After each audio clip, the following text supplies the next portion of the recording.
আসসালামু আলাইকুম। আজকে আপনাদের একটি নাস্তা রেসিপি দেখাবো। চিড়ে এবং বাদাম দিয়ে এই নাস্তাটি বিকেলে চায়ের সঙ্গে বা বৃষ্টির দিনে খেতে তো ভীষণ মজা। প্রথমে কিছু চীনা বাদাম নিয়েছি, এগুলো কাঁচা অবস্থায় নিয়েছি। এবার আমি প্যানের মধ্যে দিলাম, এটা শুকনো প্যান, এখানে কোনো তেল ইউজ করা যাবে না প্রথমে। এখন আমি 5 মিনিট ধরে এগুলো ভেজে নিব। গরম হয়ে আসলে দেখবেন উপরের খোসাগুলো উঠে আসবে। এগুলো আলাদা করে নামিয়ে রেখে খোসাগুলো ছাড়িয়ে নেব।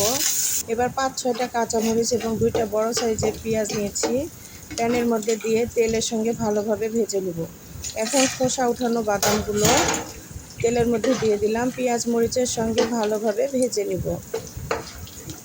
ভাজা হয়ে আসলে এখন আমি কিছু চিড়া, 2 কাপের মতো চিড়া নিয়েছি, চিড়াগুলো ওই প্যানের মধ্যে দিয়ে সবগুলো উপকরণ একসঙ্গে ভেজে নিব।